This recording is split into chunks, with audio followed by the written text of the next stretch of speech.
पहले से बोल देते भैया देख लो वो सामने आ रहे महात्मा जी, तुम सावधान रहना। ऐसा उनका ऐसे बरगना, ऐसा स्वभाव, आपस में साधु लड़ पड़े। कुछ लोगों को ऐसी बरगनाएं विचित्र होती हैं, भंडनशील हो, क्लेश कर देना। 2 दिन के लिए भी तुम आए किसी घर में और 1 दिन शांति से नहीं रह पाए, पूरे घर को बर्बाद कर दिया। इसलिए भंडनशील हो। धम्म दया रहित हो, दया धर्म से शून्य प्रणाम। जिसके अंदर किंचित भी दया नहीं है, किंचित भी दया नहीं है, आकाश पाताल एक करने को खड़े हो जाए, बेटा चिंता मत करो, एक कृष्ण लीला के परिणाम है।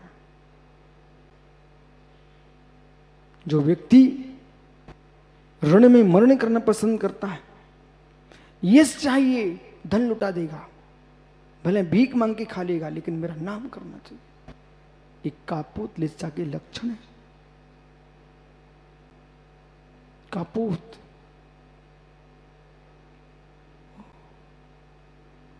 जो आलसी प्रमादी, छोटे से कार्य को घंटों लगाता, सोचने में समय बर्बाद कर रहा है, पैसे देकर के अपने यश मांगता है, कवियों को रख करके अपनी कविता गवा रहा है। ये नील लीला के अशुभ परिणाम है। कार्य आकार से विवेक समाप्त हो चुका है, ये नील लीला के परिणाम है। ये अशुभ लीला है। नार क्योंकि अशुभ लीलाएं होती हैं, शुभ लीला का अंश भी नहीं होता उनके यहां। परिणाम बेचारे चाहे भी ना, देखो मेरी तरफ, कुछ लोगों का जब पुण्य क्षीण होता ना, एक दूसरे को मत देखना, आप अपने अपने को देखना। जब पुण्य क्षीण होता ना, अच्छा सोचना भी चाहे ना, वो अच्छा सोचता ही नहीं है, पक्का मानो। ऐसा नहीं है, शराब पीने वाले भी मनुष्य ही तो हैं, वे भी सोचते कि गलत नहीं पीना चाहिए, लेकिन जब समय आता है वो नहीं मानते। बीड़ी सिगरेट पीने वाले, तंबाकू गुटखा खाने वाले और तंबाकू का मंजन करने वाले, हो सकता है यहीं पर कोई बैठे हों, उनको ये भी एक नशा है। चाहे बीड़ी पियो, सिगरेट पियो, तंबाकू खाओ, बालक तंबाकू का मंजन करो, अथवा चाय पियो, कॉफी पियो,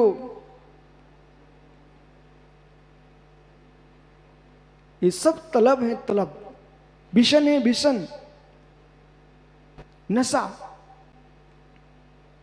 जब तक बोले बोले स्टैंडर्ड है, स्टैंडर्ड, स्टैंडर्ड नहीं, पागलपन है तुम्हारा। ओहो,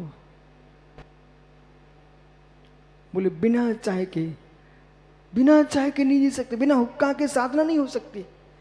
मेरे मित्र हुक्का पी करके, चरस गांजा पी करके तुम पड़े पागलपने, बोले ध्यान लगाना, ध्यान। ये विवेकहीनता का नाम ध्यान है कि ज्ञान में लीनता का नाम ध्यान है? इसलिए आप तो सुनते जाइए, लोक में क्या हो रहा है इसे सुनिए समझिए। गांजा चरस अफीम भांग पी करके बोले क्या हुआ, बोले लग गया। ओहो, लग गया, क्या लग गया? विषण का भी अंतर लग गया और कुछ नहीं लग गया, कोई देवता नहीं आ गए।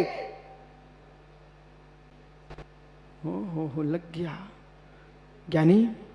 इसलिए ध्यान वो होता है जिसमें विवेक का जागरण होता है, ध्यान वो होता है जिसमें ज्ञान पवित्र होता है। पागलपन के नालियों में पड़े हुए ध्यान है क्या? इसलिए बाल को समझो। हर वर्ष तुम शिविर में आते हो, हर वर्ष तत्तासु सुनते हो, लेकिन बेटा फिर अगले वर्ष भी सुनना। बोले क्यों? प्रतिदिन झाड़ू लगती फिर भी कचरा हो जाता है।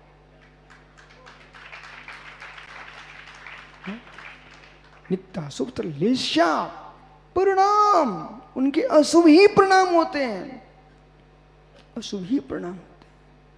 माताओं, मेरी बात को बुरी लगती हो ना, क्षमा करते जाना और सुनते जाना, ठीक है? लेकिन सत्य यही है, अपने परिणाम सुधार के रखो, परिणाम सुधार के रखो, भावों के अंदर विशुद्धि लाइए। स्पष्ट बताऊं कि डॉक्टर लोग दवाई देते हैं, नाड़ी देख कर और आंखें खिसक जाते हैं। आपको ये भी बताना चाहिए, जैसे पत्ती का सेवन बताते ना, वो पत्ती का सेवन एक प्रकार का बता के आगे निकल जाते हो, दूसरे पत्ती का सेवन क्यों नहीं बताते हो? सबसे बड़ा पत्ती का सेवन है परिणामों को पवित्र किए। यदि रोगी अपने परिणाम पवित्र नहीं रख पाएगा ना, सबसे ज्यादा मानसिक पीड़ा है ना उसको सता रही है, वो रोग ठीक नहीं कर पाएगा। किसी वस्तु की आदत पड़ जाना फिर रोग में बदल जाती है। शिवरार्थियों, ज्यादा पानी मत फैलाना, और ज्यादा शुद्धि, ज्यादा बार बार शुद्धि, बार बार हाथ धोए, बार बार धोए, तुम बीमार हो जाओगे, फिर तुमको व्यंतर पूजना पड़ेंगे, मैं बता दे रहा हूं। जबकि वो रोग है। यहाँ पर 3-4 डॉक्टर हैं, एक डोडिया जी हैं क्या, वो रतलाम वाले भैया, निर्मल भैया। कुछ लोग क्या करते हैं, फिर पानी, संडास में जाए तो कब 4 बाल्टी लुढ़का के आ जाए, और तब भी उनको लगता है शुद्धि मैंने की नहीं है। ये रोग है, ये रोग है। और इसलिए हमारे कल्याण कारक में लिखा है प्रेत्य रोग, इसका भी उपचार है? रोगी है वो आदमी, बार बार उसको मालूम, एक बार लघु शंका गया, एक बार सोच चला गया, फिर लौट के आता है, फिर अंदर चला जाता है, फिर लौट के आता, बोले बार मैंने शुद्धि नहीं की। और दूर रहो, दूर रहो, दूर रहो है, उसलिए बोलते हैं छूत का रोग हो गया, दूर रहो, दूर रहो। मित्र, 16 करना सीखो, पर मानव को मानव देखना भी सीखो। आप छू छू करोगे ना तो समाजों से दूर हो जाओगे आप। छू छू करना नहीं सिखाया, अपने 16 का ध्यान रखो, और सामूहिक स्थान पर तुम जाओ मत, अपना काम करो, उसी में बदलो ना जब जरूरत पड़े। 1 घंटे पहले से बदल के बैठ गए, अब तुम परेशान कर रहे लोगों को, छू छू छू छू छू छू, ये छुआछूत का रोग हो जाएगा। निर्मल ये बराबर, इसलिए खास करके ये रोग पुरुषों को तो कम होता है, सबसे ज्यादा महिलाओं को होता है। पुरुषों को होता है, ऐसा नहीं कि नहीं होता, होता है, तो सबसे ज्यादा माताओं को ये रोग होता है। बोलो भाई बराबर है कि नहीं? और यदि ये रोग एक बार हो गया ना, फिर आपका पूरा परिवार तुमसे दूर हो जाएगा और आप अपने आप को अकेला पाएंगे। इसलिए 16 तो करना चाहिए आपको, पर छू छू नहीं करना चाहिए। बैठ जाओ भैया, किसी को हो रोग तो भाई से मिल लेना।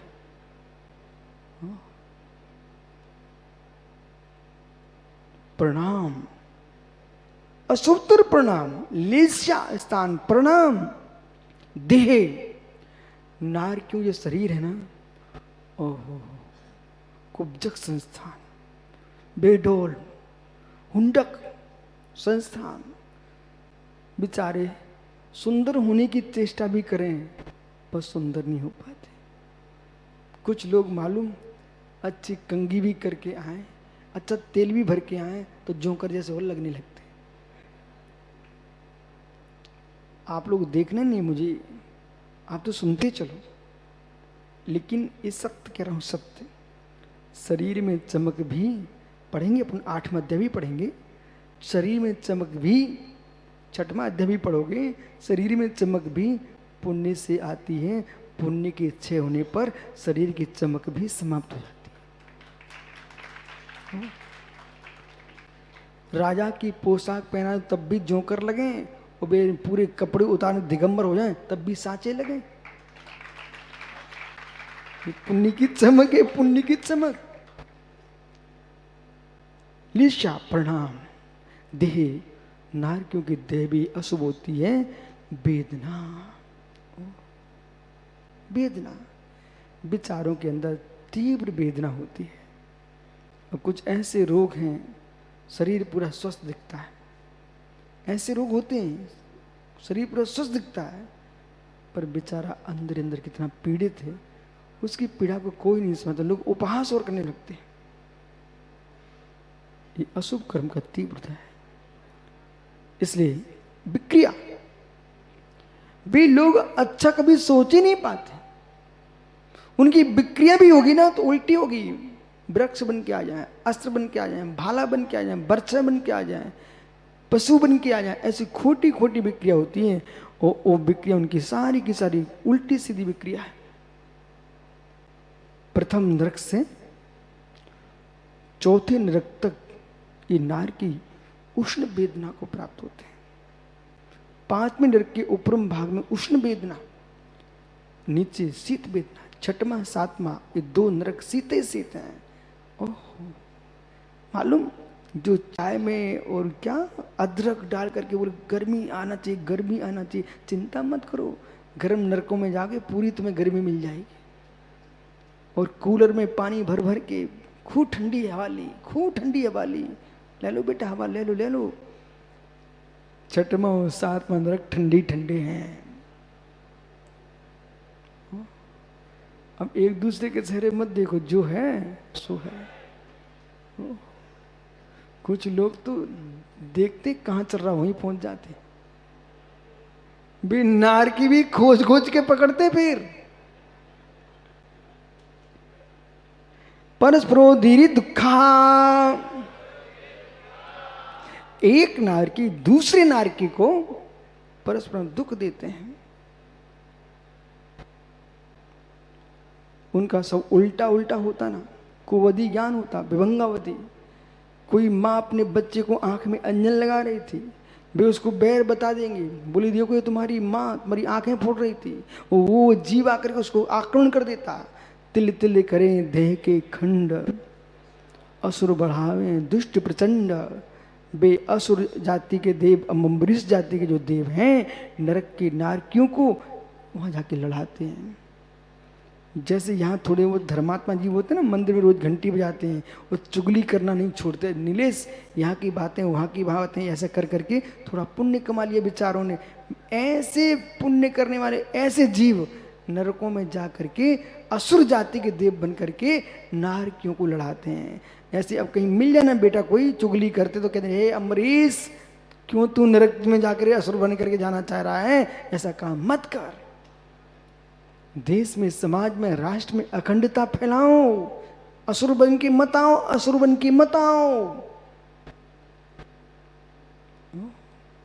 पर क्या कर सकते हैं, कुछ लोगों को जैसे बीड़ी पीने भोजन नहीं बचता ना, ऐसे जब तक एक दूसरे की चुगली ना कर ले उनको पेट पर आने लगे, भोजन नहीं बचता। कर्म कहते हम भी देख लेंगे, जब तुम्हारा बिना चुगली के काम नहीं चलता तो हमारा भी बिना बंधे काम नहीं चलता है। आइए बैठ जाए ज्ञानी। परस्परों धीरे दुखा। अब परस्पर में कैसे दुख, जैसे यहाँ पर एक मोहल्ले का श्वान दूसरे मोहल्ले में पहुंच जाए तो कैसे टूट पड़ते हैं, बराबर कुत्ते बिल्ली आपस में कैसे लड़ पड़ते हैं, ऐसे नार की एक दूसरे से बंदर भालू कुत्ते बिल्ली जैसे लड़ते ही रहते हैं। कभी वहां पर जियो और जीने दो का तो नाम ही नहीं सुनाई पड़ता, वहां तो मरो मारो मरो मारो ही सुनाई पड़ता है, वहां जियो जीने दो कहीं नहीं सुनाई पड़ता। वे पुण्यात्मा जीव हैं जिनके पड़ोस में जियो और जीने दोनों का नारा चलता हो। वे पुण्यात्मा जीव हैं जिस मोहल्ले में जियो और जीने दो का नारा सुनाई पड़ता हो। वे पापी पुण्यहीन लोग हैं जहां प्रतिदिन कटो मारो मारने का शब्द सुनाई पड़ता हो, ये पुण्यक्षीण लोग हैं। तुम्हारे घर में भी क्लेश होता हो ना, मित्र हाथ जोड़ के उनके क्षमा मांग के अपना स्थान चुन लेना कोई उचित। बोले भाई संबंधियों के साथ रहना इतना श्रेष्ठ नहीं है जितना शांति से रहना श्रेष्ठ है। तुम इतनी क्लेशी ठहरे, तूने मुझे एक दिन मनुष्य पर्याय का वेदन नहीं होने दिया, इसलिए मैं दूर रहना पसंद करता हूं, पर मानवता की अनुभूति लेना चाहता हूं। कभी कभी क्या होता, माँ अचानक आपने आटा पीस लिया,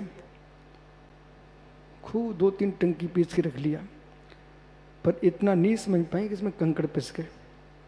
अब बना तुम 1000 रोटियां बना के रख लो, जब भी दांत के नीचे आएंगी सब छोड़ के चले जाएंगे। बोले इतनी तो थी किस काम की, आप शोधन करके पीसती तो सबकी रोटी अंदर पेट में जाती।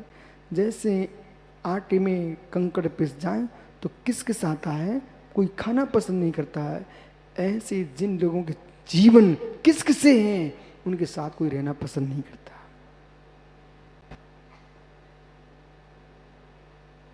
इसलिए कमल रफीगंज बीन करके आटा पीसना, कमल रफीगंज बीन की आटा पीसना, नहीं तो रोटी कंकड़ की हो जाएगी। कमल रफीगंज मेरे मित्र, जीवन को बीन के जीना, नहीं तो पूरा जीवन किसकिसा हो जाएगा। विराजो परस्परो धीरे दुखा।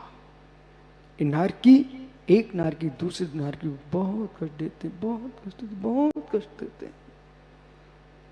इसलिए निर्गन सागर क्षमा मांगते रहना चाहिए, सबसे क्षमा मांगते रहना चाहिए, बहुत कष्ट देते।